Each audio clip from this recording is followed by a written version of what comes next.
조갑제TV 시청자 여러분 안녕하십니까. 2021년 5월 7일 오후 7시입니다.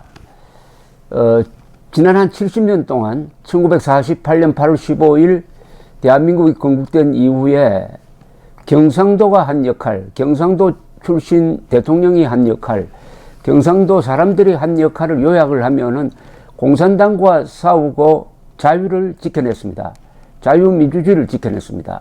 그리고 경제 건설, 부국 강경의 어떤 지역보다도 가장 큰 역할을 했다는 것은 부인할 수 없을 것입니다.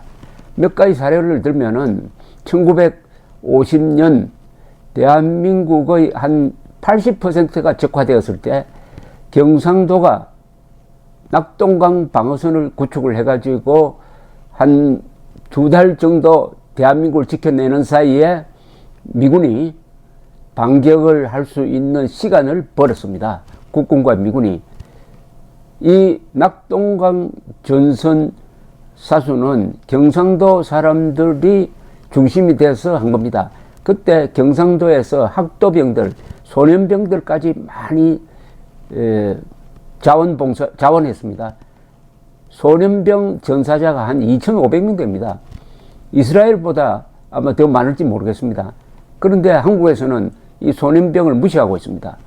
오로지 광주 사태 때 사망한 사람들 이상으로 떠받들어야 될 사람들 아니겠습니까?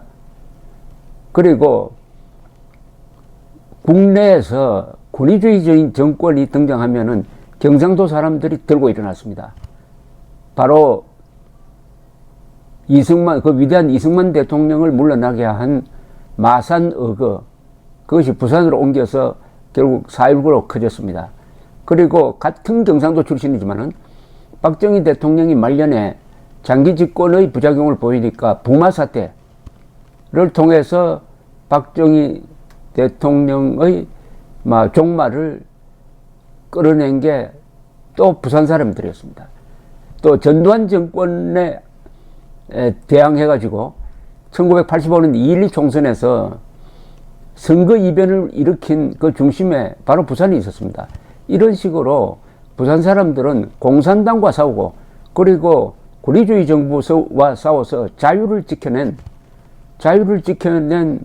엄청난 공이 있는데 요사이 기자들이 이 지금 힘이 없어가지고 국민의 힘이 없어가지고 그나마 경상도에서 지난 총선 때 버텨가지고 개헌 저지선이라도 확보하도록 해 주었는데도 뭐라고 그러냐면은 경상도 출신이 당대표는 되어서는 안 된다는 글을 쓰는 말을 하는 언론인이 있습니다. 특히 조선일보.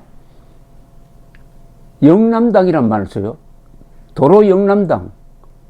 도로 호남당이란 말을 쓰지 않고 도로 영남당이란 말을 씁니다. 김기현 울산 출신 의원이 원내대표로 당선되었을 때 조선일보는 제목을 어떻게 따랐느냐. 영남사선이라고 딱 이렇게 레테르를 붙였습니다. 영남사선. 영남사선이 원내대표가 되는 게 안 됩니까? 여기에 대해서 경상남도 창녕 출신이고 지역구는 대구에 있는 홍준표 전 자유한국당 대표가 한마디를 했습니다. 페이스북에. 제가 하고 싶은 이야기, 또 제가 하고 있는 이야기를 했으니까 소개를 해드리겠습니다. 페이스북에 올린 글입니다. 홍준표 의원입니다. 야당 당대표 선출에서 야당의 최대 기반인 영남 출신 후보를 배제해야 한다는 주장은 민주당에서 호남 출신 후보를 배제해야 한다는 논리와 다를 바 없는 어처구니 없는 궤변입니다. 당대표 선출은 당원과 국민들의 판단과 선택에 맡겨야지 일부 국회의원들이 계파 논리나 자기 개인적인 바램을 일반화하려는 시도는 당의 화합과 발전을 저해하는 저급한 정치입니다. 아울러 어느 특정인의 정치 재개를 반대하는 것도 타당하지 않습니다. 지난 한국 정치사를 보면은 선거 패배하고 다시 일어나 지도자가 된 사례가 훨씬 많습니다. 결국 그것도 국민과 당원들이 판단하고 선택할 사항입니다. 여당에서 가장 경계해야 할 것은 분열입니다. 지금 야당이 공경에 처하고 있는 것도 지난 탄핵 때 분열했기 때문에 고난의 행군이 시작된 겁니다. 개인적인 호언은 이제 접어야 할 때입니다. 합심하여 모두 안고 정권 교체의 큰 길로 가야 합니다. 옳은 이야기입니다. 황교안 씨의 정치 재개에 대해서 비판하는 것도 그건 무리다. 제3자가 비판할 일이 아니고 그것은 본인과 국민의힘 당원 그리고 국민이 결정하면 된다. 이렇게 이야기를 했습니다. 다 옳은 이야기입니다. 누구 보고 정치하지 마라, 정치 재개하지 마라 이렇게 말할 필요가 없습니다. 그건 충고히 할 수 있겠지만 그걸 기자가 황교안 대표는 정치에서는 안 된다 이렇게 이야기할 권리가 없는 거죠. 개인의 기본권과 관계되는 문제 아니겠습니까?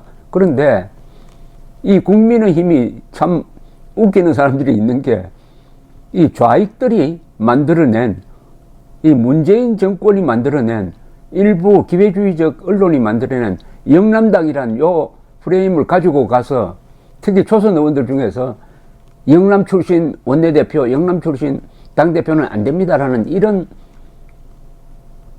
이런 말을 퍼뜨리고 있는 자들이 있다는 사실입니다. 이게 노예 근성입니다. 노예와 주인의 차이는 뭐냐? 주인은 자기의 생각을 갖고 있습니다. 노예는 다른 사람이 하는 말을 그냥 가지고 와가지고 그걸 자기 거로 만들어버립니다. 노예 근성입니다. 지금 국민의힘 당, 특히 초선 의원 중에서 이런 노예 근성에 사로잡힌 자들이 하는 이야기가 김종인을 모시고 오겠다. 아니, 김종인을 모시고 오겠다. 국힘당을 아사리판이라고 욕을 하고 잘 마시던 우물에 침 뱉고 돌아다니는 김종인을 모셔오겠다고 하면서 홍준표 의원은 돌아오지 말라고 하면 이게 말이 됩니까? 홍준표 의원은 경상도라서 안 되고 김종인은 전라도라서 다시 모시고 오자. 이런 이야기가 아닙니까? 아닙니까? 이런 지역성을 깔고 이런 지역주의를 깔고 이야기하면 안 되죠. 지역주의에는 분명한 한계가 있습니다. 지역주의, 애향심, 지역주의는 안 되고 애향심은 좋습니다. 고향과 모교와 집안을 사랑하고 하는 것은 모든 인간의 기본 성향입니다. 다만 지역을 너무 사랑해서 대한민국을 미워하면 안 되죠. 자기 집안을 너무 사랑해서 부정부패를 저지르면 안 되죠. 공과 사의 구별입니다. 공과 사의 구별. 경상도 사람들이 그래도 나름대로의 행동 윤리가 있다면 공과 사를 구별하는데 상당히 DNA를 갖고 있는 사람들 아니겠습니까? 아까 제가 몇 가지 설명드렸잖아요. 경상도 정권을 타도하는데 경상도 사람들이 앞장섰다는 게 바로 그런 것 아닙니까? 공과 사를 구별하는 거. 어떻게 김종인은 다시 모셔오겠다. 홍준표는 안 된다. 이게 도대체 말로 성립합니까? 이런 걸 자꾸 바깥에서 의도를 가지고 좌파와 생각 없는 기자들이 떠든다고 해가지고 그 국회의원들이 국힘당의 국회의원들이 거기에 넘어가면은 이런 정당은 정권을 잡기도 힘들 뿐만 아니라 잡아도 아무 의미가 없습니다. 의미가 없습니다.